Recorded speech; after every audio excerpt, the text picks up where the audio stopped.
If you are a high school baseball player and it's your junior year and you're waiting for college baseball coaches to call you, you are already late. And before we get into today's video, my name is Evan Mendoza and I played professional baseball for 7 years, 3 years at the D1 level. I went through the college recruiting process myself and landed a scholarship to NC State University, go Wolfpack. And now we've helped over 200 high school baseball players play at that next level. And in this video, I want to talk about basically the waiting game that I feel like so many families do, especially around their junior year after August 1st. So let's get into today's video, because ideally August 1st, for those that don't know, is the date that college coaches can inbound contact your son. Basically, this is you or your son. This is the first time that these college coaches can contact your son directly through email, through phone, through DM technically, right? So there's ways to get that inbound communication, but it has to be after August 1st. This is after August 1st of junior year of high school. So it's kind of in between that sophomore year and that junior year. So technically it's that halfway point into your high school baseball or maybe your son's high school baseball journey. So if you are waiting around, so let's just draw this diagram.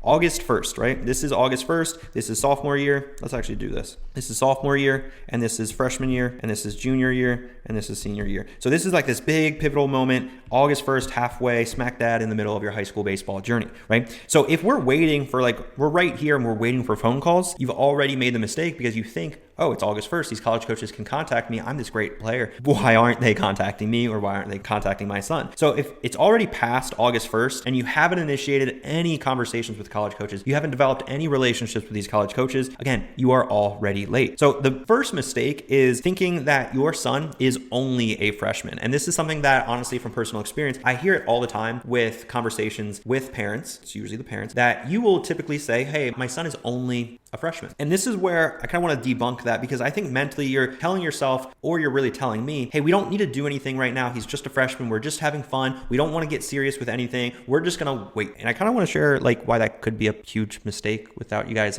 getting mad at me. So hopefully you guys don't get mad at me. But guys, you only can play, or really your son can only play high school baseball for 4 years. So the mistake is thinking we're going to start here and now we only have 2 years to really develop out a recruiting strategy, physically developing. That should be happening around freshman year, if not before freshman year, maybe around that 8th grade year when we're starting to get developed and acclimated into the gym. What we should be doing in the gym, what baseball specific movements we can be doing, making sure that we don't get injured. Obviously they've been, the workout programs we provide are written by a New York Mets strength coach. So they are vetted, they are quality. And so that way, if your son is super dedicated and knows how to follow a program, he can do that. And by the way, you can grab that down below in the description with some other freebies. But guys, yeah, you can only play high school baseball for 4 years. So don't say to me that your son is only a freshman, or worse yet, only a sophomore, right? We only have a certain amount of time. You cannot play high school baseball for 10 years. You cannot do that. And if you can, I probably would have done that. So that way on my 10th year, I was the best player in the world. And then that way I can get drafted and sign millions of dollars. But that's not how the world works. And that's not how high school baseball will ever work. You only have a finite amount of time to achieve your dreams and goals, or really your players' dreams and goals. And one kind of a philosophical approach that I have to this idea is, if you technically give someone a long enough time horizon to walk their way to the moon, they'll find out a way, right? Of course, that's kind of trippy to think about, you can't walk yourself to the moon. But if you give someone literally an infinite amount of time, basically this was an infinite amount of time, that person will be able to achieve that thing. So if we can play high school baseball for an infinity amount of time, yes, you'll be able to land that D1 scholarship to LSU, just like all the kids that tell me that they want to play at LSU or Tennessee, right? So think about it. Yes, if we have an infinite amount of time, yes, we can achieve those dreams, but we don't. We have 4 years. So don't tell me that your son is only a freshman, because this is exactly what I think about when you tell me that. And even though I might not tell you, hey, what do you mean by only? I'm going to internally think that. So just be aware. Now, around that sophomore year, this is where we want to be really developing our habits, our routine. So that way development isn't the bottleneck when it comes to August 1st. We need to know what we're doing in the gym. We need to feel more comfortable working out. We should have a regimen, especially around the whole college year, not college year, but the calendar year. And if we don't have these things, we're going to start scrambling on the back end of August 1st. Ideally, somewhere around right here, kind of in between freshman and sophomore year. This is, in my opinion, I'm not going to ever say that there's a perfect time. If you're looking for a perfect time to get started, to start chasing your son's dreams, or you to chase your dreams, you're never going to find that perfect time where it's sunny and 75 and, the stars are aligning. So let's just say right here in between freshman and sophomore year, we just start joining into a program, or we basically focus on recruiting, right? And in my opinion,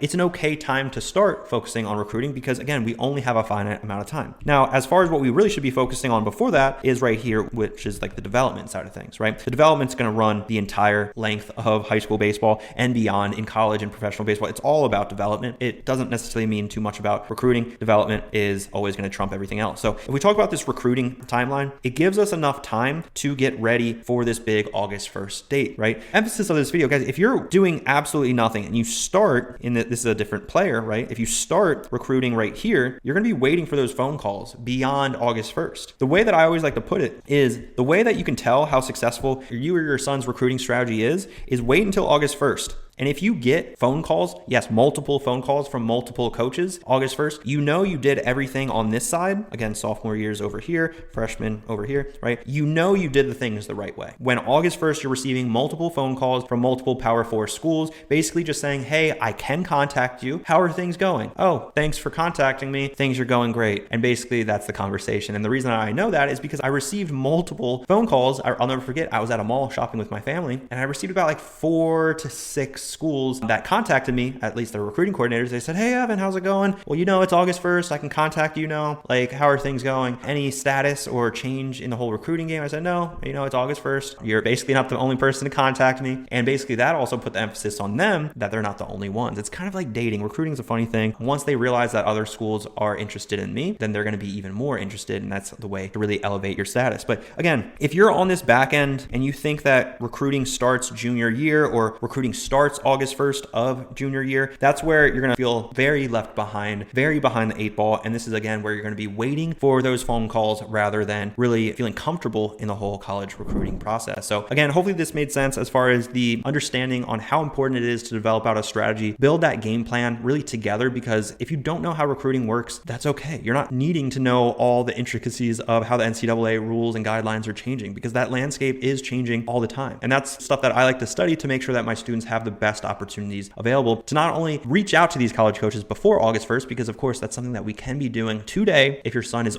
only a freshman or only a sophomore, right? You can be reaching out to these college coaches today. It's just that they can't initiate the conversation back until August 1st of junior year. So I really want to make sure that you guys, and most importantly, your son isn't waiting around August 1st, and really he is proactive in this whole approach. So that way he's receiving those phone calls and you feel comfortable that moving forward in the high school baseball journey, it's not like a question mark on if your son's going to play college baseball, but it's more of like, hey, yeah, we have a really good instinct that he will. It's just what school, at what level, things like that. It's probably going to be D1 or possibly a higher end D2. Like, this is based off of the feedback that we received maybe on August 1st, right? So that's the area that I want you to be, because the more and more your son's journey will continue in high school baseball, the more stress he's going to feel. And without a doubt, that stress is 100% going to affect his performance in between the lines. So like I said, guys, if you want a little bit of a head start on how to reach out to these college baseball coaches the right way, you can grab that resource down below in the description, or you can just go ahead and apply to work one-on-one with me inside the Triple Play program, where we focus on the physical development, the mental development, alongside with the recruiting guidance. There is more help than these just YouTube videos. And as far as my program, the Triple Play, it's really a one-on-one mentorship program. There's much more help out there, again, than just these YouTube videos. This is kind of more or less a tip of the iceberg as far as what I provide to my students inside the academy. So again, if you're a high school baseball parent, or if you're a player in high school and you want to get those D1 offers, you want to feel comfortable after that August 1st date, go in the description right now and apply to work with me.